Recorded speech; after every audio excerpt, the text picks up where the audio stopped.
इधर दूसरी तरफ से जिला बारामूला के सब डिवीजन टंगमर्ग में भी टंगमर्ग माजूरीन एसोसिएशन ने सरकार पर उनकी मांगे नज़रअंदाज करने का इल्ज़ाम लगाकर टंगमर्ग में खामोश एहतजाज किया। एसोसिएशन के अफराद ने इल्ज़ाम लगाया कि अगरचे माजूर अफराद के लिए कई सरकारी स्कीमें मौजूद हैं, लेकिन अब तक उन्हें किसी भी किस्म का फ़ायदा नहीं पहुँचाया गया है।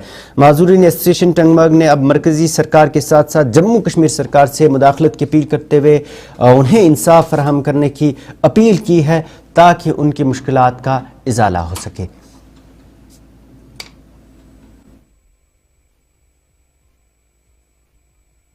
हमारा पेंशन जो है 1250 हो गए हैं।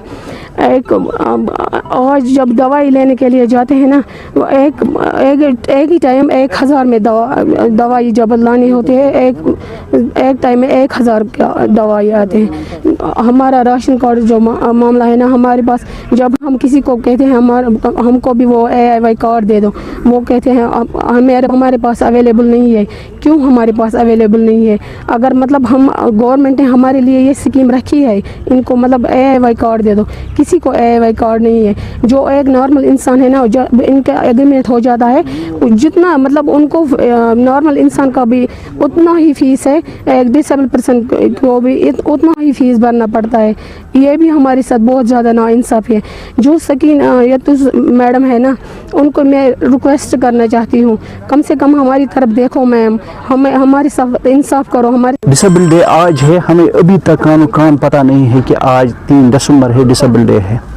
जिस तरह यहाँ पे वुमेन्स डे मनाया जाता है या नशा मुक्त हम पेश होते हैं सारे इन डे में, मगर जो हमारा डे है डिसेबिलिटी डे, इसका मतलब है कि हम स्पेशल कहाँ पे हम स्पेशल है।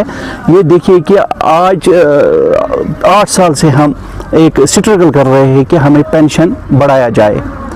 तो हमें यकीन दहानी दी थी कि गवर्नर साहब ने कि आपका पेंशन 5000 हो जाएगा।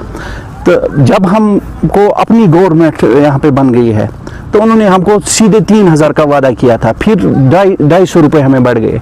तो वहाँ पे भी उन लोगों ने हमें एज का एरिया रखा है, जो 80 साल का हो उसको 2000 रुपये मिलेंगे। आप सहाफत के साथ काम कर रहे हो, आप बोलो कि एक डिसेबल 80 साल तक क्या जिएगा?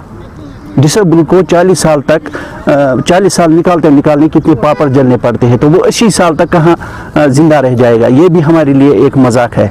उसके बाद 1200 के बाद हमें बिजली फीस बढ़ाया गया है। जब हमें रिजर्वेशन है 4%, तो बिजली फीस में हमको रिजर्वेशन क्यों नहीं है? आप ये बताइए, जब हमारा जवान पढ़ता लिखता है, ग्रेजुएशन करता है या PG करता है, उसको बोलते हैं कि आप 100% डिसेबल हो, आपके लिए नौकरी नहीं है। जब हमारे पास नौकरी नहीं है तो कम से कम हमें इसमें रिजर्वेशन दे। जो बिजली है, पानी है या राशन कार्डों का हमें बहुत मुश्किलात है, हमें राशन नहीं मिलती है, घर का बंटवारा हो जाता है कि हमें अपने साथ कोई नहीं रखता है। इसका वजह यही है कि हमारे पास कोई फैसिलिटी नहीं होती है।